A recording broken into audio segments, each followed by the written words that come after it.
Rock Island Stadium for the game. You always hear many times Doug Howell joining Dan Burch on Cox Communications Channel 38. You always hear about the big game, and this is as big as it gets in the area. The Rock Island Rocks ranked 4th in the state, undefeated 6-0, but no easy task because the Maroons, despite not being ranked, are 5-0 and coming in with a mirror-type image. Now, Doug, you got some big high school kids out here today. Both teams run the ball. The good news is, as you're tuning in, this may be a 45-minute game because McGuire and Boblet are just going to give and give and give and run at each other. Yeah, they can throw the ball.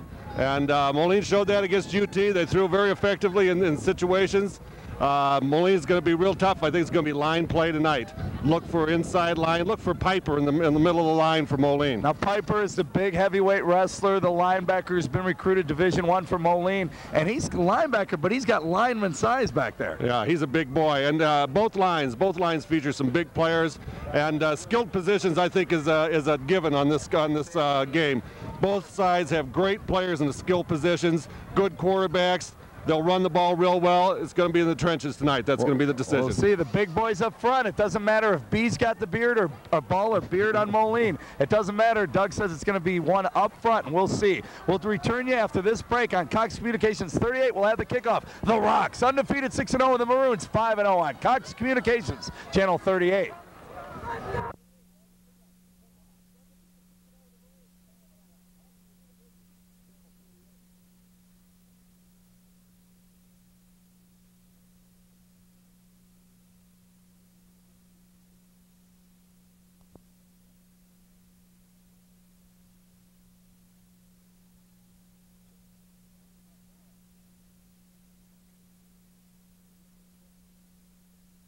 The Rock Island Rocks naturally pumped up. They have the home field advantage. You see the big RI and the red and gold in the middle of the field. You see the band, you see the shoot, you see the flags going. It looks like an Iowa game. They've got the big flags up. The crowd not quite as much as predicted, Dan Burch, along with Doug Howell. Now, they were talking 15 grand. They could pack this place, but it's a huge high school stadium. But a nice crowd of people still wandering in, Doug. Yeah, I think we're going to have maybe 6,000 here tonight. That's still a big gate. For a great big game. I see the Rocks over there. They're jumping up and down. They're biting at the bit. They want to get out here and play. Now, a thing that's interesting should be noted: this Friday taped game being replayed on Cox Communications Channel 38 on this Tuesday evening. It is Rock Island Alleman's homecoming. Now, that's going to take away a few fans. Now, a few Pioneers are going to wander back who may on any other given Friday attended this game, so that may have hurt attendance as well. But a nice crowd, a very vocal crowd. We were down on the field for pregame. The Moline students were all fired up, as you can see across the screen. Obviously, the Rock Island Rocks are fired up. Here they come. They are 6-0, 3-0 in the Western Big Six. They are ranked 4th in the state of Illinois, IHSA, and I'm going to say it's Class 5A. Now, the Maroons, though, one of the reasons they're not ranked, Doug, and I mentioned in pregame, is they're actually in 6A, and that'll affect the rankings. That's right. But I'll tell you what, the game today, if the Maroons win this one, they'll be in the rankings next week. Actually, the Western Big Six is strong as it's been in quite a while. UT, with the reemergence of a former Western Big Six champ, Mike Tracy, has them winning early.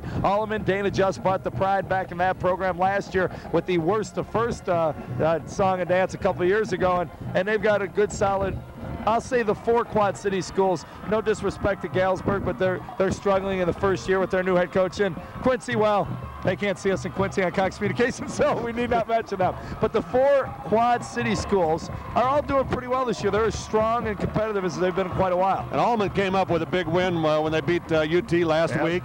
And they played real tough in some close games. They lost to the last second, a field goal at Geneseo earlier this year. So they've got a good team, and they're very representative of the Western Big Six. And now I mentioned Mike Tracy, and you had a chance to chat with him. UT playing this game once again taped on a Friday, the 11th, being played a Saturday game tomorrow afternoon, which would be the Saturday 12th. Now, you chatted with him before the game, and you're going to have another talk with him at halftime. At halftime. He said he was going to stop by here, so we'll get to talk to him and get his feelings on this game today, and maybe some prognostication on what they're going to do in the second half. We'll see what they're going to do in the first half. We saw the Rocks run out in the field, and there are the Moline Maroons in the white with the maroon pants, hence the nickname, I'm sure. They are the away light white colored jerseys. As you know, most teams wear that unless the Cowboys and a few other. Most teams, the home jerseys, usually the dark jerseys. That's why you have the Rocks in the red on gold. The Maroons, a little bit more of a sedate coming out. The difference in the programs, the Rocks at home fired up. That's a Dan McGuire type trait. That's a Dan McGuire. That's how the coach runs off on the team. Dan made a statement in the paper yesterday that You know, he wanted to keep his team away from the hype. He wanted to keep them away from the media. He wanted them to look at this as a big conference game, but he didn't want them to be distracted. Tell you a story about Dan McGuire too, right? When he got to Moline, he'd go over there, and I think I was working at Channel 6 at the time. Dan Pearson and I was over there. I was a photographer, and we asked for a few players, and his comment was, well, I don't like to do that. I don't like to single out players. And it wasn't, he had an ego, want to be interviewed, and he said, I'll give you a few captains who speak pretty well, but and he looked at Pearson, he said, I don't like to promote like quarterbacks or running backs, and that is his system in a nutshell. It's team all the way. Yeah, it says a lot, and I'll tell you what, this is going to be a great game today. I'm really looking forward to doing this one. Well, we talked about some of the big guys up front. You mentioned Kyle Piper. He started out as the fullback, and with the emergence of a former quarterback, Chris Beard, who leads the Maroons in rushing, Piper went to linebacker and guard up front on offense, where he's blown up holes, and he would have pretty much been doing that as a blocking fullback as well. Now they can pull him, and he's also playing linebacker. Guard, up the middle. So he's doing the blocking and the hitting. But you got some big guys over there, Rock Island line, Stout and Jacobs and Pacheco and Brown and Bergstrom. They all rotate in. And you see announcing a few of the starters and captains are running out there. They're going to announce each player's offense versus defense individually here.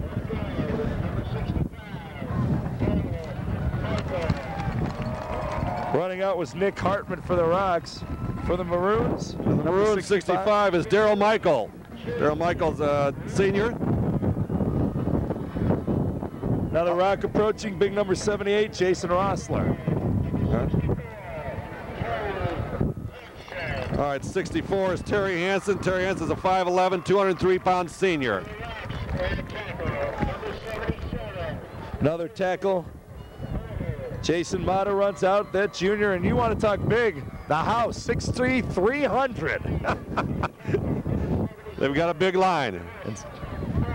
And there's another big guy answering the bell, if you will. Number 77 is Chris Burns. He's 6'4", 310 pounds for the Maroons. So we got a 300-pound Rock and a 310 Maroon. I'll tell you, end up on the bottom of that pile. You're Maroon for a while with those two guys. Coming out for the Rocks, Art Jackson, senior, 6', 210. He'll play a DN position. Coming out from Moline, number 57, Nick Rudd. Nick's a 6'3" junior, 255 pounds. Terry Rosenthal, one of the other ends, comes out, 6', 172, junior. And now they're kind of getting confused. You can tell they don't do this every game. The guy's kind of confused on whether to shake hands or not. Number 82 coming out. 82 is Dave Sable, 5'11", 170-pound senior. One of their better receivers. For the Rocks, that's Phil Rockwell, one of their better inside linebackers. He's been a good story for them this year. And Colin Cave, coming out now, 6 foot, 163-pound end. He's a senior. Their other tight end. So the Maroons will receive, as you can tell, the offense coming out here. And coming out for the Rocks, Brandon Pannell, I should say. Number 7 from Moline coming out, Chris Beard. Chris Beard's the quarterback and the defensive back for the Maroons. He's 6 foot, 175 pounds. Now we got the defensive backs, John Holland. Nice thing about both these programs, you got Piper, but other than that, you don't see a lot of the guys going both ways. They can play, they can all play. They all have a designated offensive or defensive position, but both coaches like to do the 2 platoon if they can. Coming out number 23, Aaron Best. Aaron is a senior, 5'11", 166-pound halfback. Doug Powell coming out, number 35. Number 24. Number 24 from Moline, Aaron Arms. He's 5'9", 160-pound senior. They're going to be looking for a game from him tonight. Arms and Best playing the halfback positions alongside Beard. Pretty balanced backfield. Balanced backfield for the Rocks too, but we'll talk more about them later. A little bit more explosive in the numbers situation. For the Rocks, that's number 11, Tyler O'Donnell out there, high-fiving. And Mike Finch coming out for the Maroons. He's a quarterback answering the call. J.J. Tubbs, he also handles the kicking duty. He's a backup quarterback and a defensive back. Only a sophomore, as they like to say.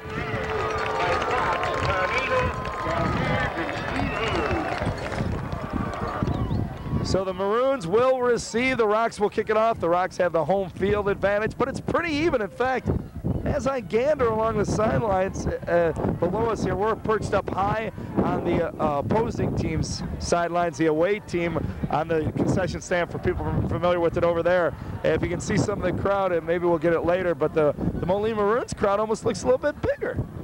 Yeah, they're pretty well packed, and I think they've got a few more people on this side than just Maroons. So they're packed with other fans that just coming to see the game tonight. There you go. Some other people would probably assume the Rocky side would be a little bit more beefed up. Very nice high school field. Had the opportunity when I was in college, I guess about 83, 84, when I played at St. Ambrose, we had a game over here, and I remember I came and my brother came down from Joliet with my dad, and we were all like, holy cow, this is a high school stadium. And one of my fellow employees played over at Augustana, Ricardo Brooks. We were talking about it. They used to play their playoff games here, so not only is it a good high school field, heck, for a small college, it's an impressive field. Yeah, it's very impressive. In fact, I did one of their games as a referee, one of Augustana's games right here on this field. Well, how's that?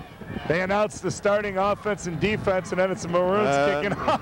Maybe they figured since those guys aren't going to be out there first, you go figure that out, will you? They must have won and deferred. All right, well, here we go. We're pumped up. Fans are standing. We're ready to go, Dan. The Maroons set to kick off. They approach it from their own 40, back deep for the Romps. They're not going to see it. Squib kick through the hands of Powell, scooped up by Alonzo Wise. He's got some speed, but he's got Maroons all over him. He breaks 3 tackles. He's got nobody on the left sideline, and he's pushed out of bounds up around the 20. So already exciting action. 12. That was number 12 for the Maroons. That's Mike Finch with a tackle on the sideline over there. The quarterback who kicked it off, I think. I'll tell you what, nice tackle too. And like you said, he broke 3 tackles coming away there. And the sloppy ball there, Doug Powell as an up back couldn't handle it, but Wise got it and went left. So 1st and 10 from their own 17. Here come the Rocks. First offensive play of the ball game. Scoreless, obviously. Second back through. Actually, it was a fullback dive and not much doing for Stanley Golden. Good stand by the Maroon defense, and something you talked about, Doug, in the pregame. Yeah. Big, bad, and ready to play. That's right. You know, the tail today is going to be the interior line, and Rock Island testing it right off the bat to see what's available up front. I think there's going to be sticky going in the middle. Piper credited with the tackle. You'll hear that name a lot. O'Melia brings him up. 2 wing backs set, lone fullback back in motion. They give it to the second guy through. It's Wise, and he doesn't get much going. Brought down that time by number 32, Nick Massa. Nick's a 6 foot, 174 pound senior. Nice tackle by Massa. Some of the people you'll hear on the Maroon defense, Colin Cave, Chris Davies, Nick Rudd, Nick Massa, as you said, Aaron Blythe, they're the big guys up front. Piper and Michael play the middle man, the middle back deep. Beard, one of the running backs, Anderson, Finch, the quarterback, and Siemens will man the defensive backfield. Here comes O'Melia on 3rd and long. Going to give it to Wise again. He's going to try to turn the corner. Nice pursuit and a nice tackle. He'll be way short of the first down. Wise was the ball carrier and the tackle. Matt Siemens, 5'11", 165-pound senior. Nice open field tackle by Matt. So they'll bring up 4th down and about 2 yards. They're going to have to punt it away. That the ball is set on their own 25-yard line. So it'll be within inside the 20 to punt. Back to receive for the Maroons are number 23, Aaron Best, and number 7, Chris Beard. O'Melia is the up back, so look for a sneak on occasion later on. Tony Montz will do the kicking. And the Maroons are on nice the punt. High punt. It's going to bounce around midfield, right at about the 50. Take a bad hop for the Maroons, good one for the Rocks, and it's down to, excuse me, the other way around, but nonetheless it's down to about the 45. You got the idea. So the Maroon offense comes out of the field, but a great job by the Moline defense to stuff Rocky right out of the gate. Yeah, 3 downs and out, and you might see that more often than not in this game. More than people would think. Everybody looks at the explosive running games, but tell you what, these defenses know how to defend it. Full house backfield for Moline, just across midfield. They give it a second back through. He's running, stumbling for a couple. It's Aaron Best. Brought down by John Holland, a senior for the Rock Island Rocks. Nice cast, nice tackle, and I'll tell you what, he paid the price too. Piper, man in the middle, along with Hanson, Michael, Cave, and Sable are on the outside. McKay and Davies, the big tackles. Watch Piper in the middle. Nice gain for 1st down. That time, nothing doing. It was Aaron Ames coming the other way. They'll bring up 3rd. They'll probably have original line of scrimmage, bring up about 3rd and 5. Okay, it's Art Jackson on the tackle, a 6 foot, 196-pound senior. Running into plays, Aaron Best comes in. Out goes Josh Lofgren. He ran in that last play. So it's the halfback messenger. 3rd and 5 from the 40-yard line. Piper brings out the huddle. Finch is the quarterback. He's under center. Beard is the fullback. Oh, we got jump movement on the line for Rock Island. Good eyes. Have you ever done this before? I've refereed a game or two as Jason Westler. People don't know. Got a little anxious. But people that don't know, the teasing comment towards Doug is he's been a law official, and I won't date you by saying a long-time official, but he's been in the area. In fact, has a collegiate game tomorrow, so he's going to pick up on the penalties just a tad quicker than I would. 1st and 10, move it. What a way to pick it up. That's the discipline of a Dan McGuire program we were talking about. I tell you, I think today, watch, if you like interior line, watch Piper on the interior line. As an old center coming up he really does a nice job. 5-0, that's the Maroons record. 6-0 across on defense in the red to Rocks. Going right to left, second back through. Look at that hole in Maroons, about an 8-yard pickup. And it was Josh Lofgren rotating in. He gets the call. John Holland on the tackle. Nice tackle by John Holland, but I tell you what, if you're Rock Island, you don't want John making all the tackles. Big hole on right side, Dan. That's about a 7-8 yard pickup. They'll spot it, call it 2nd and 3. Cross the 30, near the 25. Nice opening drive for Moline. Wind at Moline's back, but I don't think they're going to pass. Now, as I said, there you go, way to blast forward. Aaron Arms. Not quite as impressive. The Rocks come in, everybody's averaging 6 yards a carry. Moline, much more basic. Arms just averaging about 4 yards a carry. Best 4 yards a carry. The big guy Beard's going about 6 to fullback. But I'll tell you what, you add them up, 6'4". We got a 1st down and 2 carries right there. That's right. And Jason Bader on the tackle for Rock Island this time. And you know, if you look at both teams, they're pretty even. Moline with 1 less game this year, but in terms of overall yardage, they're pretty even. 1st and 10.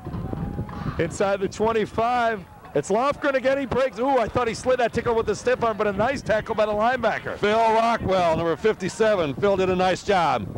Came up and grabbed a leg and held on. So Lofgren trots out. He's rotating in, as I said, with Best in Arms kind of running into plays. Beard will stay home at fullback. What McGuire is about, he could be in the game today. You can see it, Dan's about 15 yards on the field. Talking to his team, he walks back off. Moline comes up to the ball. Only about a yard pickup on that, 2nd and long. And they give to the big fullback Beard. He's spinning and diving forward. 6 foot 175. He came in as a quarterback, but boy, did he find a position. Tyler O'Donnell on the tackle.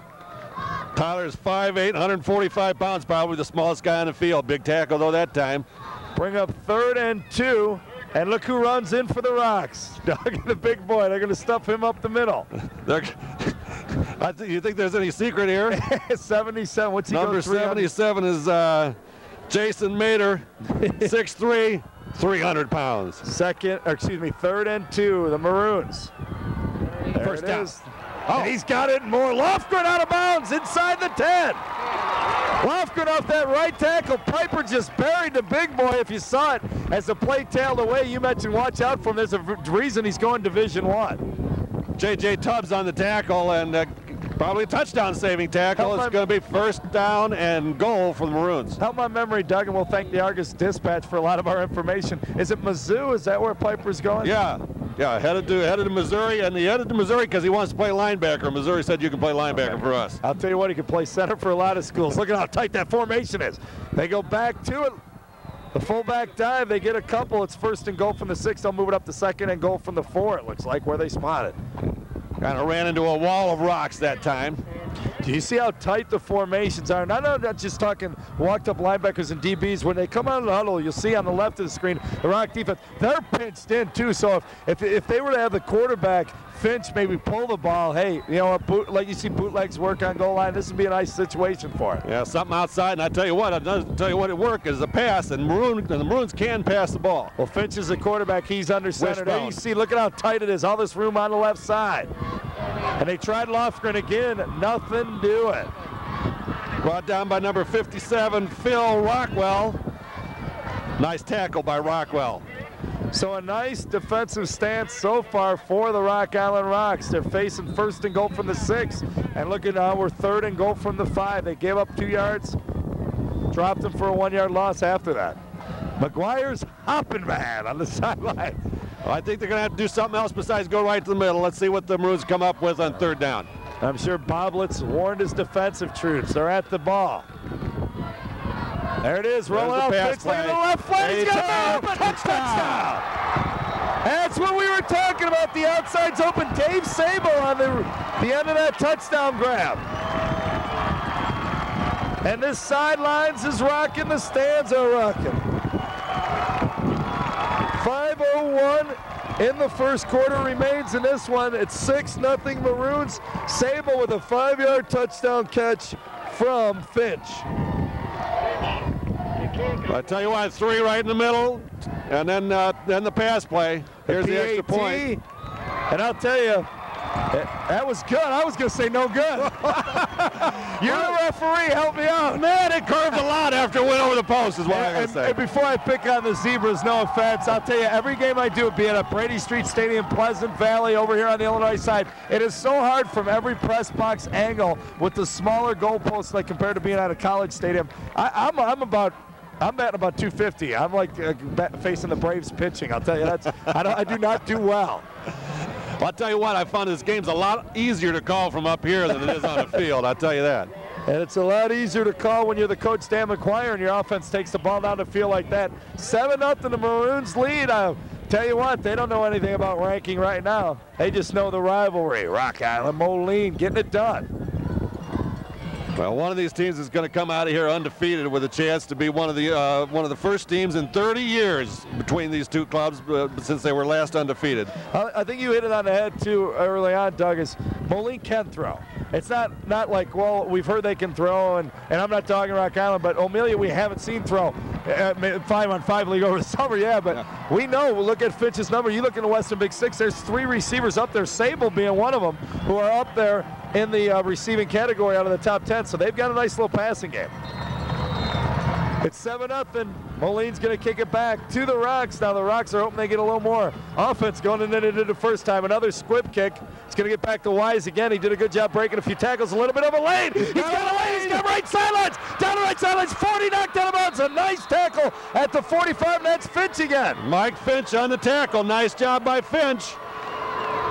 Touchdown saving tackle. He had a lane coming through the right side here and right down the sideline. Finch pending against it. Somebody asked me who I thought was going to win. I said, yeah, I'll tell you what, Vic Boblett and Dan McGuire, you can't ask for 2 better high school coaches. Neither one has mistake-prone teams, I should say. They don't beat themselves, and I said the only difference, maybe Rocky may have a few more big game players or big play players, and that's the type of guy Wise we're talking about. Being Wise at the halfbacks. Here comes B. And they give it to him, second back through. Look at the little guy run hard. He picks up about 5-6 yards. I'll tell you what, if he ever had his dad's size, it's so funny. Anyone knows Ernie B. Sr., he's his old man, the kid's 5'8", 168, the running back. His old man's left leg probably weighs 168. He's a huge bodybuilder. Well, it's Matt Siemens on the tackle for the Maroons. 7, I better not say older, Ernie beat me up too. 7-0, Rocks trail, they have the ball, 4:27 in the first quarter here on Cox Communications, Channel 38. O'Melia gives to Golden. Golden powering his way for it. He got the first down. First down, Rock Island. We want to thank the Independent Insurance Services as the Rocks pick up that first down. Independent Insurance Services, they're located on the Iowa side, 1519 East Locust in Davenport. Give them a call at 383-5559. The Independent Insurance Insurance Services, proud sponsor of tonight's game. All right, we all got Rock Island on the run. O'Melia taking his time, 4 minutes remaining first quarter. They go back, second back through, it's B again, picks up another nice 5 yards on the first down. Excuse me, that wasn't B, that was Wise coming from left half to right, my apologies. So the Rocks starting to move the ball a little bit, 5 or 6 a crack here. I was trying to get a beat on that tackle, on who made that tackle last time. So you wonder why I got some real dead silence over here. That's why I looked at you were laughing, and I guess you were laughing at yourself. You're your harshest critic, I guess. Doesn't matter. 7-0 is the score. That's what matters. Rock Island has the ball. They trail in the first quarter. Maroons with a nice drive to get it going. There, they're going to option that left side. O'Melia tucking it up. Nice backside pursuit by the Maroons. Number 42 in on it. That's number 42, Adam Kettler. And I also think we had, was it Chris Davies? Chris Davies, number 79. Side. Chris did a nice job wrapping those legs up. Ball on the left hash, a little open lane on the right side. O'Melia comes back in the huddle. It is 3rd and 3, and it says 3rd and 3 on the scoreboard. It looks like a short 3 as I go to the yard marker, so. More like 3rd and 2. Yeah, we'll call it that. Golden under at fullback. Look for the big kid. They bring Wise over. Give it to Wise. He dives forward. It's going to be close. I think he got it. Okay, on the tackle was Kurt Roberts. Be careful. Earlier I talked about the Maroons. They do get the first down having the passing game. But in this set with those wingbacks and you got Wise and B's speed, funny thing is you can throw flat passes all day. Just have them from that baseball stance out on the kind of the flanker tight end position, getting a flat quickly. And you're looking at the San Francisco Jerry Rice 3-yard pass that a quick guy turns into an 80-yard game. Right. So beware of that. O'Melia under center. They go straight dive right to the fullback. Golden! And it's a golden opportunity to pick up another first down. Give it to him. Move the chains. There is a flag, though, I believe. Or just a whistle. Nope, first down, no flag. Once again, I'll leave that to you, Doug. All right, we got Matt Siemens on the tackle that time. Heard his name several times already. That's right. Matt Siemens, a 5'11", 165-pound senior. Well, Rock Island coming right back after Moline took the ball down and scored. Rock Island coming right back on offense now. 1:55 left to go in the first quarter. Now they go to a little halfback fullback, and they give the B off that left side. They were just going to blast away. Golden, the lead blocker. Now they switch it up. They go to the 2 wingbacks to kind of a staggered 1 wingback, halfback, fullback set. Adam Kettler on the tackle that time for Moline. Now Pleasant Valley on the Iowa side, that set you just saw with the staggered halfback fullback runs that to perfection. They're undefeated, leading the MAC and ranked in their state. And I'll tell you, they've got very similar offenses right here, and I know the Rocks with a little more speed, if PV can keep that working as well. Boy, PV is pretty impressive on the Iowa side. Well, Ed Morrissey's a lot like a McGuire. He's not going to beat himself. Here comes B in motion. They give it to Golden, and he is just stuffed. Buried. I see Piper getting off the pile celebrating, but the guy underneath helping him up, 32, got the job done as well. Massa. 32 is Nick Massa.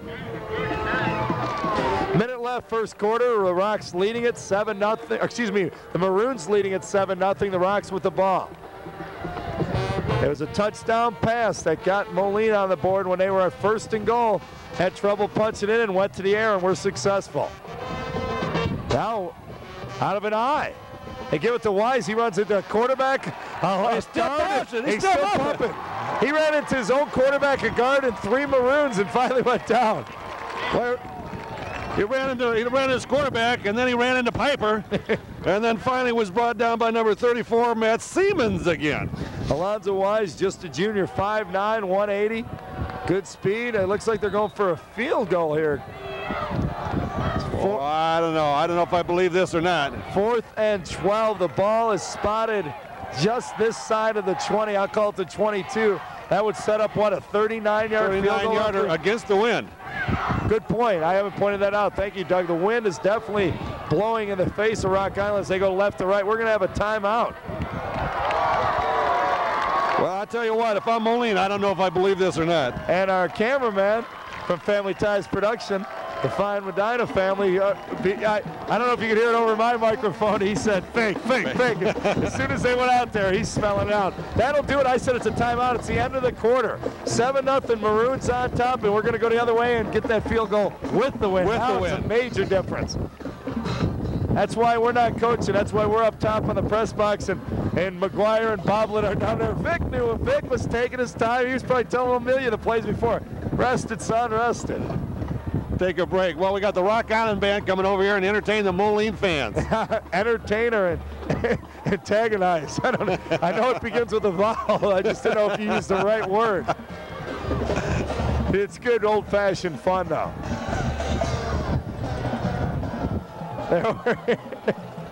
Well, they're not getting anything thrown at them, so it's a successful adventure. They're having fun. And the Rocks and Moline, I bet you they're having fun. This is a high school game, and everybody loves to be involved in. Well, it's lined up. J.J. Tubbs, just a sophomore. The kicker. The snap, pretty good. Nice hold. He gets it up. It looks like it's going to be good. Oh, it's in. Naysayers, including Doug and myself, beware. 39-yard field goal to start the second quarter, and we have ourselves a 7-3 ball game. J.J. Tubbs. Well, right through the middle. Yeah, that was dead center. Well, another weapon for the Maroons to think about now. So we have a nice start to the ball game. A good drive by Moline. Rocky answers, gets the field goal. And what a heck of a kick. Sophomore kid going out there in the biggest game he's probably faced this year. Ice water. There's no pressure. Tell you, the Rocks have won, but you know, they've blown Galesburg and Quincy and a few teams out, but Holland played them tough. They had some tough early games. Peoria Manual, they went through that Peoria former state championship schedule when I talked to Boblin earlier this week. And I mean, you beat Manual, you beat the Richwood schools like that. Hey, you just win. I don't care if it's 28-20, 8-7, you win. That's a big win. Moline has beaten UT, pounded Galesburg, as we mentioned, much like in comparable games. And Alleman played them both tough. They lost to Rocky 21-6 and 17-6 to very similar scores. Galesburg games, Rocks won 49-12, Moline won 51-6. So if you compare the games, these guys are dead even, and they're playing dead even right now. Beard to receive deep from his own 5. He almost slipped. Nice wall in front of him, but it's closed down quickly by the Rocks. Brought down that time by number 15, Tyler Carroll. Tackle at the 20, so a take over there. Brandon Pannell was also on the tackle for the Rocks. 7-3 the score. We're just underway in the second quarter on Family Ties Productions, Cox Communications Channel 38. The Independent Insurance Services, once again, over in Davenport. Thanks for sponsoring tonight's Western Big Six High School Game of the Week. Rock Island Lions got Jason Britton in it. And big number 77, Jason Mater. Well, Finch did the fullback dive, the Beard. That's been their bread and butter all year, but nothing doing that time. Well, we've seen him go to the air. I would like to, I imagine we'll see him go outside a little bit as well. Nick Hartman on the tackle that time. Both teams, once again, going back to well coached. They take their time. You see Amelia come up to the line, survey everything for junior, very poised. Watch the Maroons come in our huddle. We want to run their plays. They're all confident, real sure of themselves. Look at that, splitting out from the full house backfield to the wing set that the Rocks see every day in practice. Oh, that worked. There was a little motion, no flag though, but look at that blocker. Blasted through. Having a game, Lofgren. Brought down by number 31, Brandon Pannell, but not after about a 20-yard gain. Funny thing is, during the open, we talked about Finch, the quarterback, Beard, the big fullback, best in arms at the halfback position. Lofgren, I never mentioned his name, and once you know it, who's had the 2 big runs so far? Lofgren. That's a 30-yard pickup, spotted just the side, right side, in Rock Island territory of midfield at the 48. Boy, I tell you what, the Moline offensive line is very impressive at this point.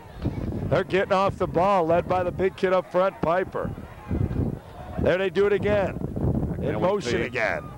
Now they're going to look in the flat. 23 is the open man. Plenty of time. Finch is going to take it away and get a block. Get 2 blocks. Outbreak and tackle. And another first down nearing the 35-yard line. Tony O'Donnell on the tackle. Aaron Best was kind of going one-on-one out there. I thought he'd shift into the flat, but he went deep on a flag route. And I'll tell you what, Finch had so much time, he said, heck, I'm running it. He had some great blocks up front. 65, Darryl Michael was out there. Hanson as well. McKay and Davies are doing a good job outside. There's a player down. You never like to see that. We'll get you a number and a name in a moment. Nice thing is he's getting up quickly. That's number 23, John Holland. You know, John is, we've called his name several times already in this game. He's not happy about coming out, but he's going to have to come out for one play. Is that a rule now? Yes, he has to come out for one. If the coaches come out there, he's got to come out for one play. I kind of like this, having a referee here. Because there's so many times, oh, at halftime I'll get you that, and I always have to run down and ask somebody. So this is nice, Doug. Clock clicking down, 10:42 remaining, second quarter action. Moline with the ball. They lead 7-3. It's spotted on the 36-yard line, 1st and 10 for the Maroons. There they go with that shift. Lone setback is Beard, the fullback. Motion this way. They give it to Beard. He's got running room off the right side. And I'll tell you what, he should just he kind of got lost whether to cut it back or try to beat him around the corner. They're brought down by Tyler O'Donnell and number 35, Doug Powell. But, well, I'll tell you what, the big fullback, you want to just hit him. Yeah, I would think Beard ducking away. But remember, he's a former quarterback. There's that passive side to him, too. That's just to knock at quarterbacks, not at Chris Beard. And it's really not at Finch or Amelia. It's probably a couple guys I played with if they're watching. So 2nd and 3, a nice 7-yard pickup nonetheless. Back in that wing formation. Coming in motion, they give it back to Beard. Nice leg drive. Yardage after contact able to spend on the spot. Phil Rockwell on the contact that time. Phil's a 6'1", 195-pound junior. They're going to spot it. He says 3rd and 3. I think it's about 1 yard, and then they correct themselves. You may have the PA system in the background. So he picks up 2 yards, 3rd and 1. You go back to Beard. Or do you go with the quarterback sneak? We'll find out. With Piper, I may just say, hey, Finch, tuck it and ride the big guy out. Full house backfield again, no shifting. They're trying to draw on sides, it looks like. Nope. They go back to who else? Lofgren! He's got to lay down the right sidelines! Breaks the tackle and shifts inside the 10. Lofgren's having a game. J.J. Tubbs on the tackle, assisted by Jason Britton. 9 minutes left in the first half, and Lofgren's got to have close to 70 yards already. He picked up 35 just on the one run. Well, I'll tell you what, they're very impressive in running off the tackle. And that's right where they're doing it. That's where Beard had the big hole. And we meant to mention the tackles, McKay and Davies. We're giving Piper enough pump up the middle. But hey, the big guys on the tackles, Davies is just a sophomore, 6'1", 252. McKay goes 245. I'll make sure those are the guys in there as I give them credit. Actually, Chris Burns is in there, 6'4", 310. Burns is the junior. He's at the right tackle, and that's where they're going. So let's give it to the right guy. They're running off the right side, too, with him, and it's doing an impressive job running off the right side, using that, who's on the right tackle over there? Do you know? That's what I said, Chris Burns on defense. That's the guy, or excuse me, on offense. Big 77, and then next to him is Colin Cave, the tight end, doing a job as well. They go right to the left side, that figures. Yeah, quick count, too. That was a nice play. You point out the quick count. If you're taking your time, you've been lulling them to sleep, then they get that set, and all of a sudden you blast in them for a quick one. It was a nice little pickup. It looks like we're 2nd and about 7. 2nd and goal from the 7 is where they spot it. Lofgren runs back in the play. He's done a ton. When he comes in, he usually goes to the left halfback. He'll come in motion. They'll run him right. Arms and Best are the other backs. There you see it. Full house backfield. Hey, a little counter. It's Holland that time. They faked it to Beard and went to Lofgren on a little bit of a counter action. Brought down by Brandon Pannell. Yeah, short gain. We're going to be 3rd and 5. About the 5, yeah. 3rd and actually even short of the 5. So still some distance to gain here for a touchdown. The Maroons do lead 7-3. The clock clicking down, and then as I kind of predicted, it's going to be kind of a quick game with these two running attacks. Well, we've had a total of 1 pass so far. And it was a touchdown. That's Best off the right side. Good job. 77, the big kid Burns was stood up by Jason 78. Mader. Mader stood him up. Or excuse me, it was Rustler who stood up Mader. Yeah, 78 on the defense. Did a nice job, so they tried to run off that position. Well, I'll tell you what, if Rustler gets a hold of you at 6'2" and was he 290 pounds, you're going to stop. That's the battle when I talked to Boblet I mentioned earlier in the week, and the Maroons are going for it. 4th and goal inside the 5. They're going to look at that same pass again. Lofgren's open. Got caught by the wind. Great pressure. It was into the wind, and great pressure from number 50. Is it 57 again? The linebacker of the Rocks getting it done. That's Phil Rockwell, 6'1", 195 pounds. But boy, you can see that ball just take off and curve. Well, that was the difference, and that's why Boblet kicked it going this way, that field goal. So a great stop by the Rocks. And this is where you're leery. If you're a Maroon fan or you're on the McGuire coaching staff, you pray and hope that a B or a Wise doesn't just break a long one. Wide receiver wide right from the left hash out of their own end zone. They just go with the quick dive. Wise on the quick dive doesn't get much. Piper on the tackle. I'll tell you what, you run into Piper, you're just not going to go very far. And Piper goes, what is he, 227? He looks bigger, too. If you ever seen a wrestler, too, he's our heavyweight. That's a put together, 230 or so. Rocks break out of the huddle, 2nd and 8, only a 2-yard pickup. Golden, the fullback. Actually, Ernie B's back there out of the I-back position. They go with Ernie off the left side. Right defense clamping it down for the Maroons. Great gang tackling. I think they're led by number 34, 34 rather, Matt Siemens again. But great pursuit, like you said. You know, Siemens kind of held him up, and we had 4 or 5 guys on him immediately. Siemens is doing a heck of a job, too. He's been in on a handful of tackles. Here come the Rocks. Jeff Brown at the center position. O'Melia taking his time, as we said. They go back to wing backs, bring Wise in motion. Option to right side. Oh. They get it to Wise. He's got to lead back in front of him. He's got some sideline room. He's got the first down and out of bounds around the 18-yard line. Brought down by number 12, Mike Finch. But I'll tell you what, 32. Laid O'Melia out. Nick Massa made a hit on Amelia, and Amelia got rid of the ball just in time. That's the option. That was sweet. Amelia went out there. He took the hit, but he got it out to Golden. Excuse me, out to Wise. A nice little block by Ernie B out there too, as well, getting out as a lead stock block back out there. A big play for a first down for the Rocks and get them out of that end zone. And they get him near the 20-yard line. 1st and 10. They go back to the fullback dive, and I'll tell you what, Golden's put up some great numbers so far this year, but he's not getting much in the middle of that Moline D. That's Daryl Michael on the tackle. Daryl's 6'2" and 196 pounds. They give him about a yard, bring up 2nd and 9. The ball, as I said, just short of the 20. Call it the 19. On the far side, Rock Island in the home red on gold uniforms. Breaking out of the huddle, the Maroons on D. They lead it 7-3. We're at 4.5 minutes remaining in the first half. O'Melia under center. B at I back. They pitch to Ernie. Excuse me, that is Wise. And he is no running room.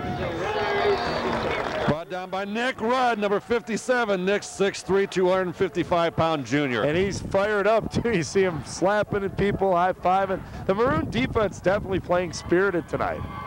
And why wouldn't you? You're facing not only are you facing the rival 4th-ranked team, but you read about these guys. You know, you read after the Galesburg game, you see B and Wise and Golden all ripping off, you know, long touchdown runs. So that's going to fire you up. That's going to motivate you. They're looking to pass O'Melia. And great pressure. Holy cow. Boy, did the Maroon defense coming up. Aaron Blythe, 6'1", 182-pound defensive end. Blythe on the tackle. That was great. I'll tell you, he looked out here on his left end side and from the right defensive side. They were there to eat him up. And brings him back to the 10-yard line. And they're going to have to kick it away on 4th and 18. And that's good backfire. You know, they finally go to pass and they get dropped for a big loss. Got Aaron Best back to receive. Montz will kick it away. Montz will kick it away for the Rocks. Nice snap, not a lot of pressure. Oh, a straight up kick. Fielded at the 45 by Best. Going down the right sideline, breaks 2 tackles, still on his feet. And a great tackle in pursuit coming from the far side. That's number 45. Ernest B. Ernest B, 5'8", 168 pounds, and came over and did the job. I'll tell you what, I know he's fast, and I saw him run last year, but I'll tell you what I'm impressed by. He made a nice block. He made a nice tackle there. He's just a good little football player. Yeah, he's made a great contribution already. Had the big block on that side. Hustler. Well, big opportunity here for Moline going into the win. 1st and 10 on the 30. 30 yards away from pay dirt, only 3 minutes in the first half. They lead 7-3. Second back through his best, and he tripped up. Good job by 84. The Rocks coming down to shut that down. Terry Rosenthal. Rosenthal did a nice job. Took on the block. Sure, took on the block, and you know, he basically made the tackle just by making him get tripped up. Finch waits for the play. Lofgren runs it in. He's been huge tonight. Let's see if they go off that right tackle again. Here come the Maroons. 2nd and 9. On the near side. Full house backfield. They give the Beard. He steps up over it, not tripping over anybody. He's still on his feet, diving for a first down, and that's great effort. You saw him put his hand on the ground, lower the shoulder, take that contact, and lunge for that the chain there, the first down marker. And where do we run again? Right side. That's been the ticket. And that's, like I said, 77, Chris Burns, that big kid over there. And once again, people forget Colin Cave in a high school system especially. You run a lot. Your tight end's got to be one of your better blockers, too. And the right guard over there is 76, I believe. Nope, 56. And that's Grant McCauley. We got to give him credit as well. Now they go left side. That's twice that's happened, huh? Look at Arms bouncing off. People still on his feet inside the 10. Brought down by 87. Art Jackson, 6 foot, 210-pound senior. Touchdown saving tackle. You're scoring yardage after contact. You score Beard high and Arms even higher. Boy, he went off that left side, ran into his own block. And the thing is, you know, they got both hands over the ball, pumping their legs, leaning forward, down low. They're running hard. They're not looking for the long run. They're just looking to move the chains. So it's 1st and goal from the 7. Let's see if the Rocks defense can answer again. Just a minute and a half remaining. They go back to Arms. He dives into that pile and moves it, but not much. Brought down by 57 that time. That's Phil Rockwell. He's been all over the place so far. He has been. He's been a big game for Rockwell. It's kind of like the Miami-Florida State game. You were reading, they were kind of getting competitive. Who's the better defensive end crew? Who's the better defense? Well, kind of like this. Both papers were doing articles, and you read one day about the Maroons, one day about the Rocks, and I'm sure they're walking around the halls saying, I'm better than that kid. I can play as good as that kid. And I think that's what you're seeing out here, some spirited play. Just a minute remains. 2nd and goal from the 4. Beard blasted. Oh, the Rocks defense answered again. That's number 31, Brandon Pannell. We've called his name several times He's today. the other linebacker with 31 and 57 inside. They're getting it done. And Pannell wanted you, or Pannell, however you say it, wanted you to know he made the tackle. That's right. That's right. Well, we got timeout for the Maroons. What are we going to do here? I don't know what kind of kicking game they have, but if we've got a kicker, I think I'd bring him out now. It's 3rd and 8, so they've got 2 down, so 44 seconds. Doug, throw it towards the end zone. Okay, you're right. I was thinking there was 4 downs. That was 4th down. 3rd and 8, and we saw a good pass and a bad pass on goal line. The good one was into the wind for the first quarter touchdown. Now, last time in this situation, same thing from the right hash. They had the open area on the left side, and he had trouble getting it over there, and I'm not dogging Finch. But it just getting to that wind, and that's a long way, too, from right to left. And he's right-handed, thrown across his left. So if they throw this time, maybe they'll throw short side of the field. Just tell them if it's not there, throw it out of bounds, we'll take the field goal. Well, and we've been pounding right side, middle, left side, up the middle. So if we haven't gone wide. Well, that's cool, a run left side. I'm thinking if you do pass right, too, play action right side is going to freeze that side because they've been running that way the whole time. And maybe you can sneak, you know, maybe on a cave on a little start, you know, a little delay route. Block down and go out to the flat. Now they're going to spread them out. They're going left, it looks like, for sure. Beard is the lone fullback. Finch with 2 receivers flying on the right side. And they just blast Beard. That's going to be a face mask. Oh, that's going to hurt. They had him stopped.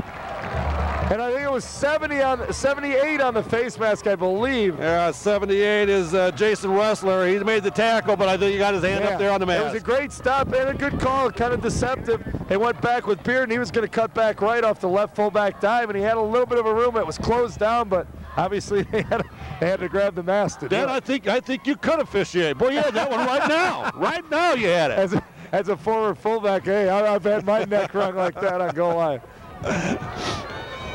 That's what I'm looking for. I'm always protecting those guys.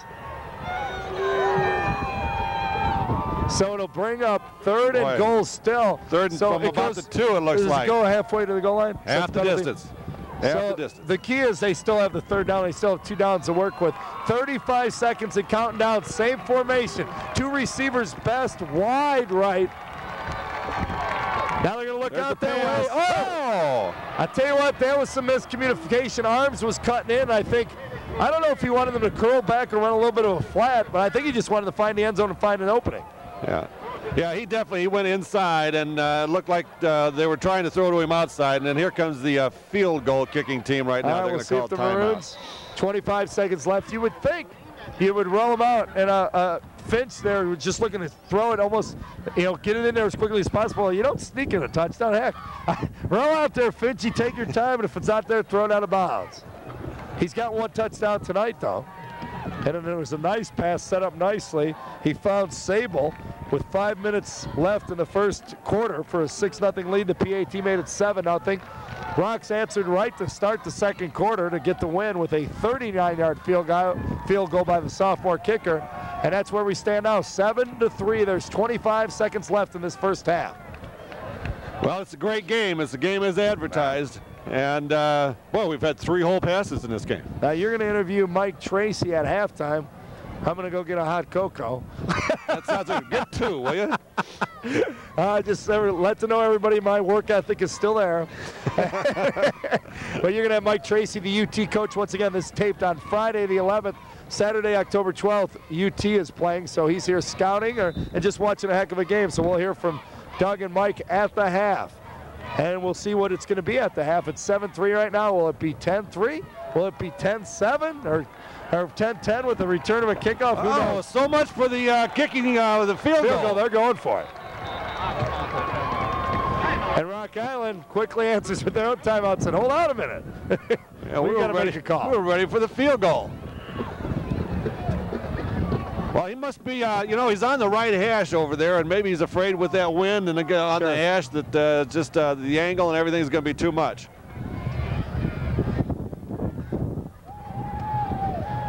And for some reason, we're seeing the whole field. Why is that, cameraman? Panning down, showing the crowd. Perhaps I'll tell you what, if you want to get a shot, go to the back of the end zone. I'll tell you how big this game is.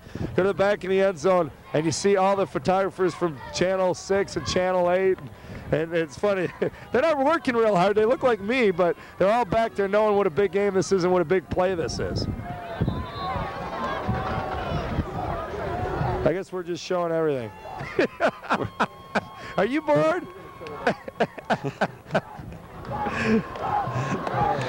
We want to show what great condition this field is in. The Maroons come flying out. They're going for it. 4th and goal from the 3. They lead 7-3. 25 seconds before the half. They shift in. And they're going to get flagged now. They got to jump outside. They did that a lot in the UT game. They take the Beard and they put him in motion, and it almost always works. Defense goes out. And the thing is, hey, even if they don't draw him, remember Beard's a former quarterback, and then you got Finch out there at the wingback position, so they could actually run a play off that too. And all I know is it's closer to the goal line. It'll be what, about a half-yard now? You know, I guess we'll call it a yard. 5, 4, 3.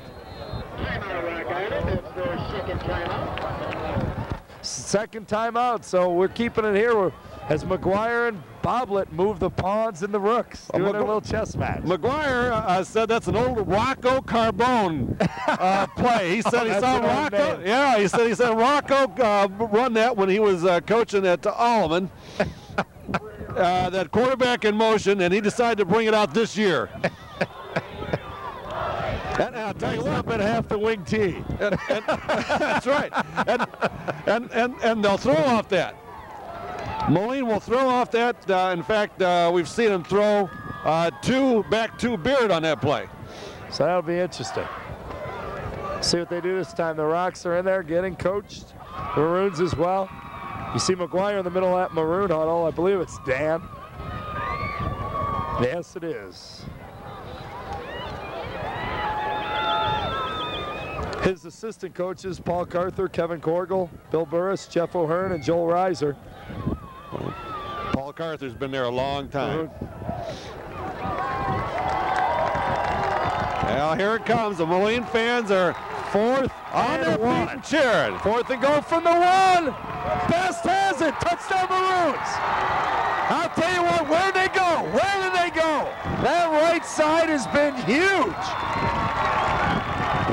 And when I say huge, Chris Burns, nobody bigger than Chris, 6'4", 310. The junior tackle moving people. Impressive drive, impressive drive. Big touchdown for Moline. Finch will try to add to it. He's in the kick. Beard will hold. It's 13-3. It's good. 14-3. I just wait till I look for the refs anymore. I don't even try and call it. 14-3. What a first half for Moline. Penalty called by McGuire. He had the chance to take the field goal, go up by 10-3 rather. He went right for the touchdown and went right over the right side again. Well, for people that don't know what the heck I'm doing this game, I work for KJOC Sports Radio, and why I'm going to tie that in is I do polls, pick a game. You know, it could be an Iowa, Illinois game, like Iowa State, Texas A&M, for example, this week. And I did pick Moline Rocky game. Just I throw in a high school game occasionally. And I took, you know, if I took 30, 40 calls, I'll take a guess and say 40. Probably 35 picked Rock Island. So that'll tell you the Maroons a little bit of an underdog. I mean, I know they're undefeated and they've won the Western Big Six recently under McGuire. In fact, they've been in the playoffs, but a lot of people were caught up in the numbers the Rocks were putting up.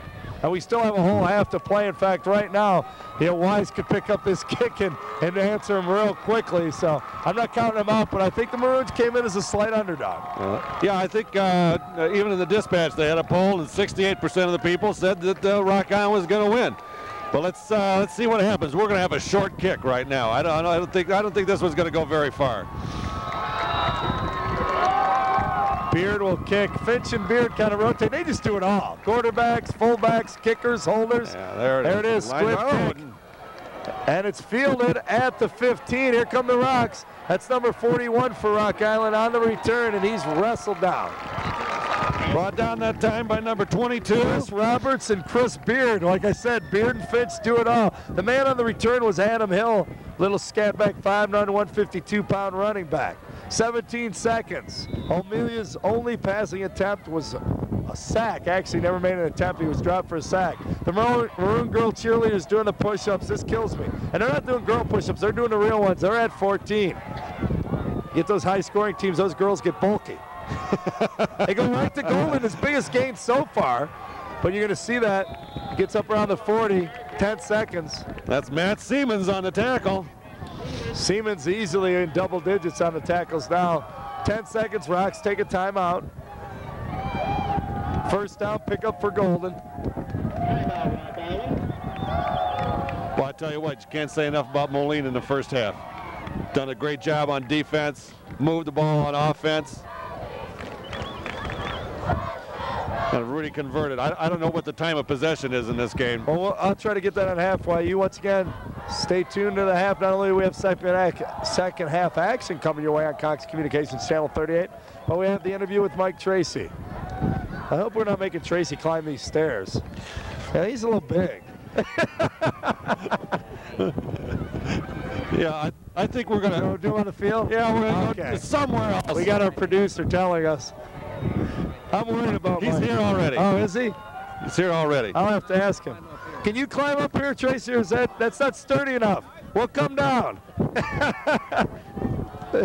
I'm just teasing Mike. Good friend. For people don't think it's a vendetta or anything. He even said, no, I'm too heavy. He knew it. He's got that bad knee. And there it is, running it out. Set B again. Mike Finch. There it is, B. 4 seconds. We're going to take another timeout. I'll tell you what, Golden picks up 10 and more. B picks up 10 and more. They're across midfield. 4 seconds. You think, what are they doing running plays? But they get 10 yards every time. Now they can throw it. Win at their back. I take it back. Clock ran out. Clock ran out. I was setting up for last place, so the Moline Maroons running a little bit faster into the halftime locker room than they came out. They came out poised, they came out in control, and that's what they did. A 14-3 lead. The Moline Maroons on the verge of upsetting a mile, upset Rock Island Rocks, but don't count out Bob Linden Rocks. We'll be back with the second half, but first, Tracy and Howell at halftime on Cox Communications, Channel 38.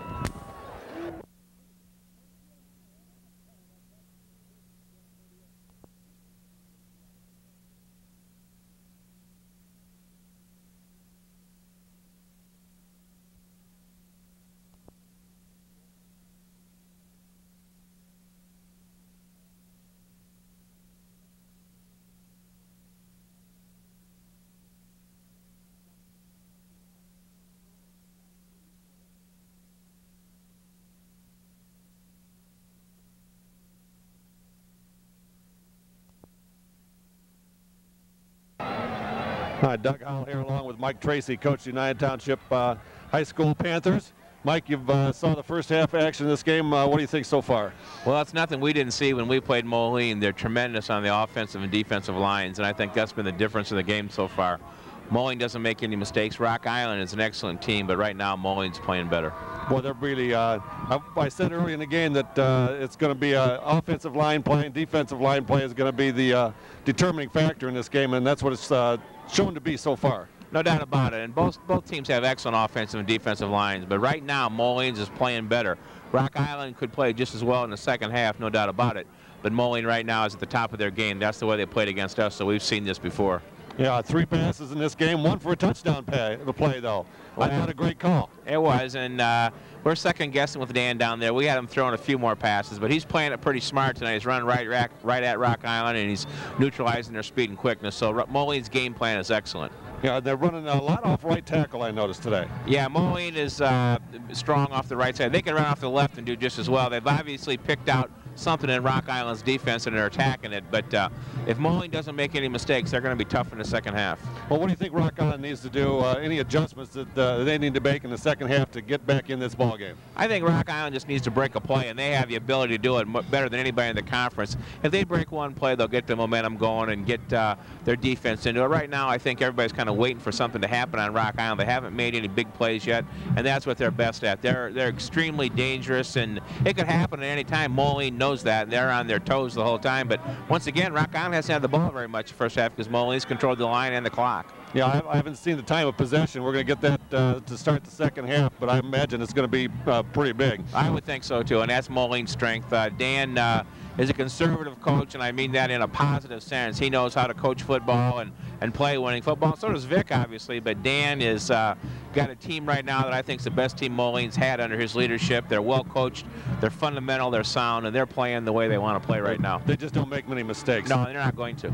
Dan McGuire, if you're Dan McGuire in the second half, what do you want to do? You don't want the kids to think the game is over. There's always a tendency for high school kids to think the game's over at halftime when things go your way, like we learned last week. You have to realize you have to play 2 halves, and I'm sure he's focusing on that right now. In terms of any specific adjustments, I don't think they have to make any. Yeah, just keep doing what they're doing. It's successful so far. Well, you play Galesburg tomorrow. What are you looking for in that game? Galesburg is going to be a challenge for us because we haven't played well the last 2 weeks, as you know. We started off very well, winning the first 4, and we've really stubbed our toe the last 2. But one against Moline, you know, is an awful good team, as we can see now. In Holland, we just stopped playing in the second half. Galesburg presents a lot of problems, a lot of multiple formations, a lot of movement, a lot of shifting, a lot of crazy plays that you don't normally see in high school football. They throw the ball well, a lot of misdirection. We have to be very disciplined and read our keys well, and if we don't do that, we'll be in for a long day. I would hope we would come out tomorrow and play with the enthusiasm and the confidence that we played with earlier in the year. We did have a better week of practice this year. This week. We haven't practiced well for about a month, and I think we did this week. Oh, good. So you'll be ready for Galesburg. We sure coach over there, Mike Hoskins, former defensive coach for Loras College, I think. Right. I met Mike when he coached over at Linn-Mar in Iowa. He's Greg Pannell's a great head coach over there, a great program, and I met Mike through Greg. And I've seen him a lot of clinics over there. He's a great football coach. You know, get things turned around down there. Their freshmen and sophomores are playing well, so it's going to be a tough challenge for us. Good deal. Well, good luck the rest of the season. I really appreciate your coming down here and talking to us at halftime. Thanks a lot, Doug. Appreciate it. Mike Tracy, coach of the United Township Panthers. Thanks, Doug.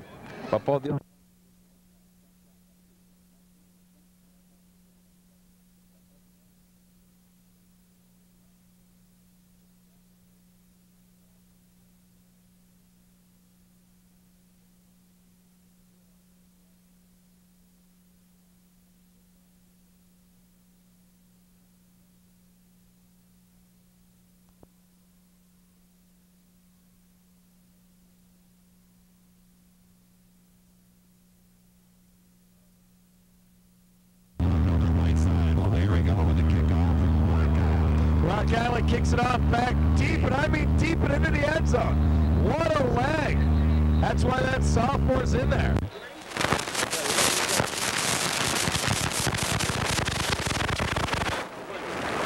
Are you hearing me okay? No. I'm asking John or Cameron if you can hear me. Down your own solo. Here it goes.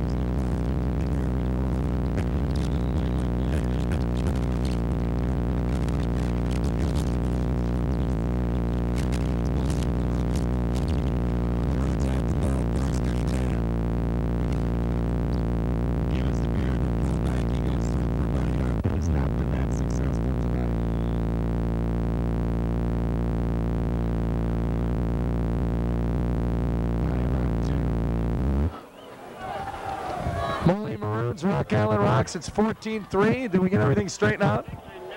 We'll hear from Doug in a minute. We're having a little trouble with the microphones. Everything was going fine with John up here, but when his brother Jess came up, naturally, the whole operations of Family Ties production fell apart. 11:30.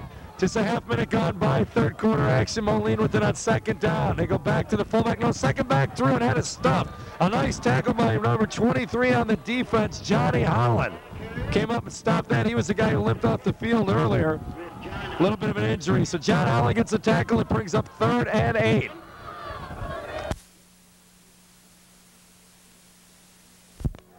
The Maroons need a big drive here, and they don't need it. They're up 14-3, but a nice, long, big drive would silence the Rocks on the home field.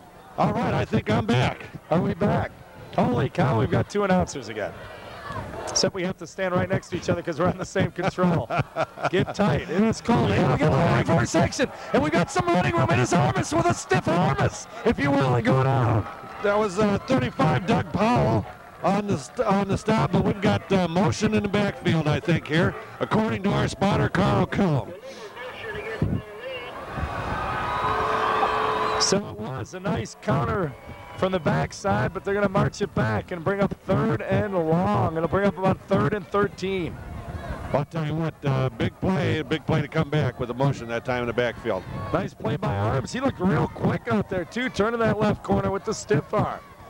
But it brings up 3rd, actually spotted at 3rd and 12 inside their own 20. Lofgren runs in the play. I feel like we're getting closer here. Almost like Siamese twins. Hooked at the hip. Piper breaks him out. Here comes Finch, the quarterback. He has 1 touchdown pass. Well, look how tight Rock Island is on the line. Option out there with Lofgren. Had his arms again.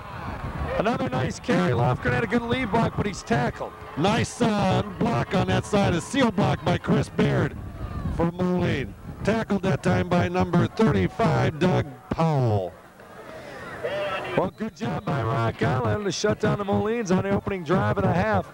So the Maroons in a punting situation, 4th and 5. Punting from their own 25. Actually, the punter will line up inside his own 15. B is back deep for the Rock Island Rocks. The kick up and up and up and very high. It'll probably bounce backwards. Now it takes a Moline bounce around midfield. But I tell you, that's a nice punt.